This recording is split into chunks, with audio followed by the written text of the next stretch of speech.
And welcome back to another episode of City Night Lights, brought to you by the Idiots Podcast Studio. You know, it's me, Adam, and Goodman all up in the podcast studio today. You know, just spitting the shit, seeing what we got about the Mets today. You know, so you know we've seen the first 10 games of the MLB season, 11 games of the MLB season. We're pretty excited for the start of it. You know, and we're just we're here to give you some of our very, very early season takes on the New York Mets, man. So you know, to kind of kick it off. We've seen a lot of injuries to start out the year. You know, Verlander obviously went down on the 15-day IL before the season started. Quintana went down before the season started. We saw Narvaez enter the 10-day IL, and then we also saw a couple relievers enter the IL. But I mean, that's not too worrying. It's no one really super name brand for us in regards to that bullpen injuries. So it's not too bad, but.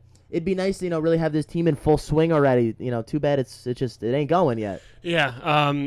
Over these past couple of games, especially that Milwaukee series, you can see the concerns of this team that we didn't really address early on. We thought this team was going to be really good, almost no flaws, but they're starting to show early on with as you said, the injuries in the starting rotation. Now you have to rely more on these guys like Carrasco and Peterson. And they're not doing too well. They're not doing too hot at all. And now that you have Scherzer, whose first two starts were not Scherzer-like starts, now his third one against the Padres was pretty good. And you hope that he collects himself and gets back on track. But there's still a lot of concerns to this team, and I've been getting scared about every game. Yeah, we're 6-5 as of right now, which isn't bad, but until Verlander comes back at the end of April. I'm still a little scared for this team. We can hit at the top of the lineup, but the bottom of the lineup is still scary. So wait, Adam. Before you carry on, let's do this. Let's go piece by piece. I can ramble on. Yes, please. So stop this is what we'll do. We'll start off with the starting rotation. We'll go to the bullpen, and then we'll finish up with the starting lineup. All right, thank you. Sound good? Yeah, I could ramble on about this. I got ideas everywhere. I was gonna say before you hit your grandpa mode and you're just babbling on, and everyone's just hearing blah blah blah blah blah. I was gonna say let's get our thoughts collected here. So we'll start with the starting rotation. And Adam, I think you're right. I think Scherzer he stumbled coming out of the gates. He doesn't look great right now. I mean, he did have a great start against the Padres, but his first two starts, one against the Marlins, and I don't remember who the other start was against, but very poor against the Brewers. Okay, against the Brewers. Yeah, very poor starts. He really didn't look very Scherzer-esque. So, getting him back on track is going to be really important. Same thing with getting Verlander just to play. I want to see Verlander in the in the blue pinstripes that the Mets got, and I haven't seen him yet. This is supposed to be our DeGrom replacement, and he's already where DeGrom sits for most of the season. So, I would love to see him actually back in the rotation. But the one real shining star in this entire rotation right now has to be Kodai Senga. Yeah, who would have thought? I mean, he came out of the gates amazing. Out of that first inning of his first start, where you could obviously see he was nervous, every other inning he's pitched has been phenomenal, to say the least. Plenty of strikeouts. I mean, he's looked great. The ghost forkball is just such an awesome-looking pitch. Great pitch and mix. The entire stadium loves it, too. I mean, you can tell. I mean, just by watching the games, you see all the fans with the ghost merchandise and stuff. And, dude, come on, the ghost on his glove is pretty sick. Yeah, he buys into it. Right, that's dope.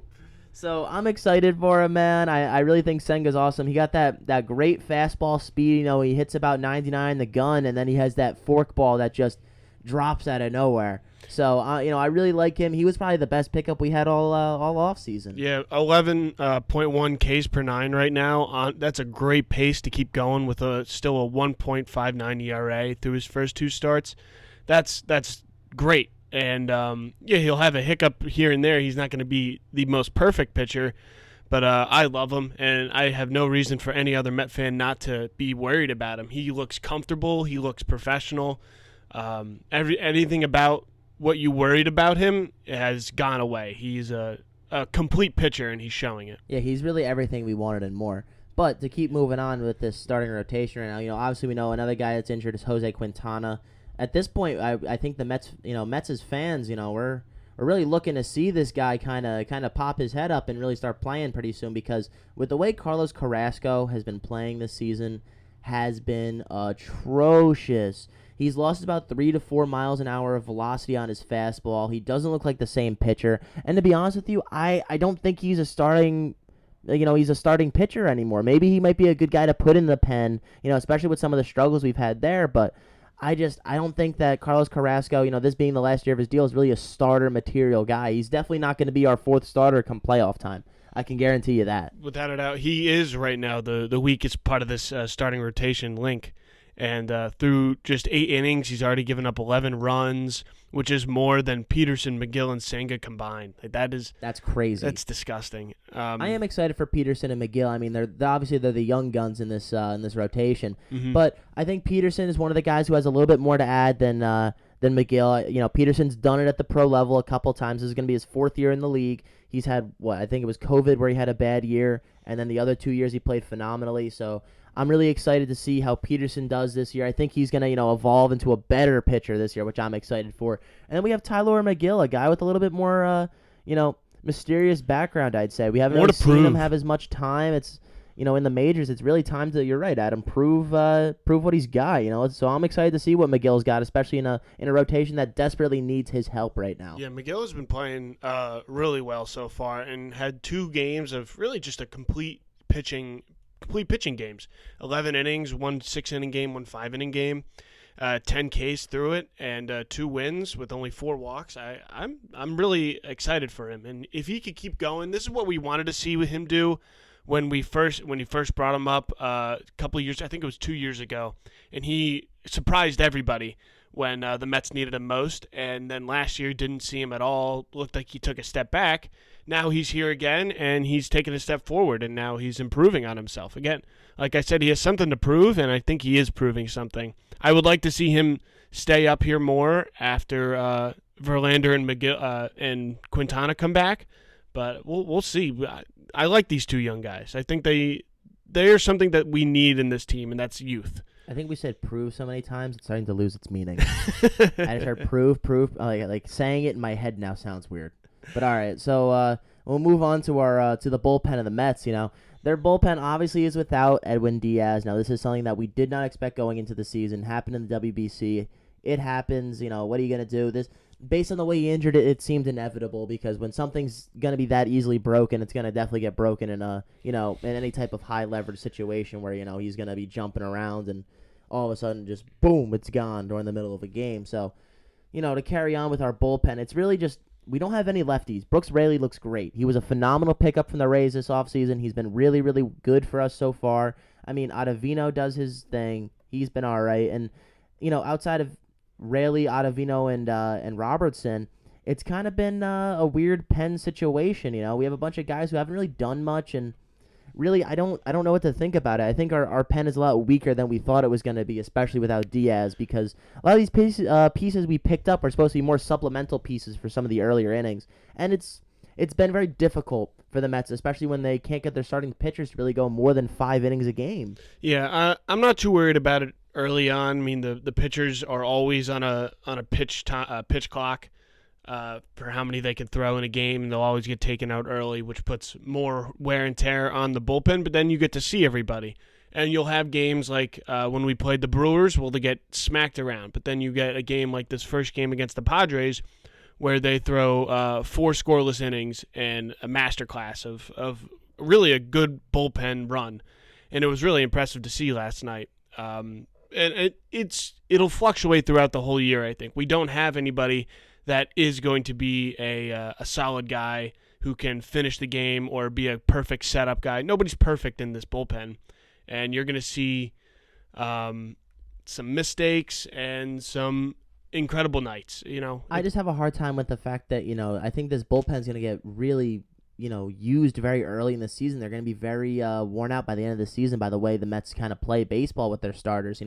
The fact that they're not pitching them more than really 5-6 innings is rough. Actually, not even 6. Really, more than 5 innings is kind of rough because all of a sudden you're, for the other almost half of a baseball game, you're playing your relievers, and having to have 4 relievers go almost every other day is taxing. It's taxing on these guys, and all of a sudden you're running up the bill of their innings. By the end of the season, you have multiple guys who are hitting that 60-inning threshold. It gets a little shaky for your bullpen arms. Yeah. Now, later on, but that's normal for the early of the season. You're pulling pitchers at the 5th inning when they're at 83 pitches. But come down to the middle of the season, people are going to go closer to 100 innings, and they'll get to that 7th inning stretch. And then you'll see the bullpen. I'm not too worried about – I want the bullpen guys to get recognized. And I want to say something about David Robertson has come in here, and I did not realize how he's been actually very dominant. Through 5 innings, only 1 hit and 6 Ks, no earned runs. I think we found our replacement closer, at least for the first half of the season. Oh, 100%. I mean, David Robinson's been a guy who in the past has been a closer for the Yankees, the Phillies. He's been put in these situations. He knows what the lights feel like, and he's definitely one of those guys that can easily take on that spotlight and really dominate. So getting David Robertson was definitely a key piece for this rotation to this bullpen to stay alive without Edwin Diaz. Yeah, I'm really enjoying his work, and I'm not too much worried about the bullpen, as I would say, and I think this would be a good time to talk about it, is the lineup, especially the back end of the lineup. I think this, in my mind, is the biggest concern, just because there's no answer for it. I can't give you a straight-up answer for how to fix this back end of the lineup. Well, the issue with the back end of the lineup right now is that they're just not doing anything. I mean, between Canna, Vogelback, Escobar, and Nitto, I mean, we're pretty much adding 0, if not negative WAR to this team. I mean, we're just not getting guys with any production value right now, which is kind of an issue, especially with Eduardo Escobar, already looking terrible so early in the season. I mean, he's played 10 games. He can't hit the ball. I mean, how can you play baseball when you can't hit the freaking ball, man? Outside of 1 home run and 1 sac fly last night, he can't fucking hit. Yeah, he's not doing shit. So the issue is that Beatty right now is injured with a hand injury. Now I'm surprised. I think if he has not been, if he had not been hurt, I think we would have seen a very early call up by the Mets to bring Beatty up. I think we would have seen him brought up before Alvarez. Had Beatty not gotten hurt and Omar Narvaez not gotten hurt, for the need of Alvarez. So I think it's very interesting. I think Alvarez getting a little bit of run time in the majors will be good. At least maybe we'll get any type of production out of the catching position, because I don't know if you know this, but last year I believe we had a combined catcher batter their statistics of every catcher that played during the season combined was 7 home runs, 55 RBIs. And combined batting average of, I believe, barely 200 with I think it was a horrible slugging. I think it was just at 500. That's why they're getting literally 0 production out of their catching position, which is a huge issue. So hopefully Alvarez can fix that. That would be really awesome. But it's painful to watch. The front end of the lineup can start and get on base. I like Mark Canha. He's been playing pretty well so far. I like him. I have no problems with Mark Canha. I don't think he's bad if you get him, maybe in your 7-8 hole. But batting in our 6 hole is just rough because he's not producing enough to be a 6 hole hitter. Which if he can get moved down, that'd be great. But once I start seeing Vogelbach and Thomas Nido coming up to the plate, I walk away from my TV and my screen. It's an out. It's unbelievable how 0 faith I have in this team, and why Francisco Alvarez. Okay, now he's here because of Narvaez's ankle sprain.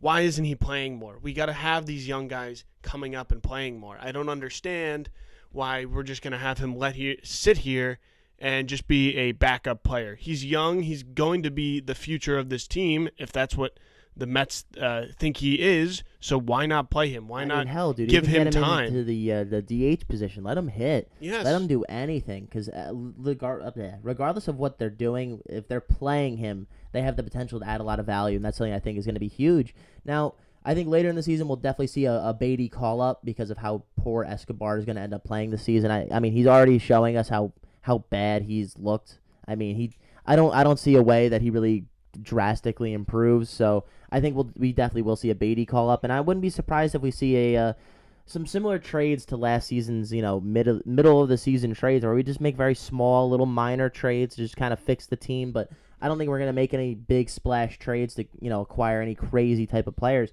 Maybe if the Angels are out of the running, they go, hey, what's Hunter Renfroe's price? I would love to see them do that. Yeah, that is somebody we do need, and some pop in this more righty pop or lefty pop in this lineup. Hell, more just fucking pop, dude. Can anyone hit a home run besides Pete? Literally anyone. Eduardo Escobar. That's what I'm saying. As of right now, it's not looking good, man.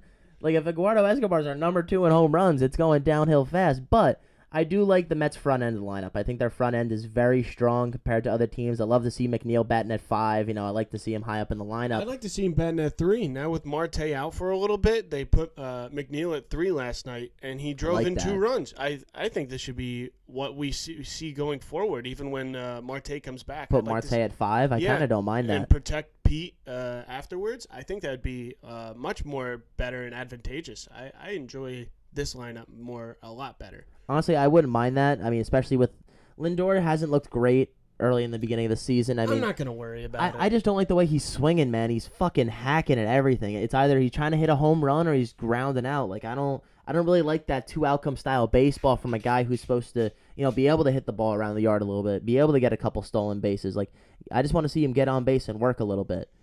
But also, I have one other caveat that I'd like to mention. It's such a small little thing, but it drives me crazy, and I noticed it while watching Francisco Alvarez catch on Easter. I saw that.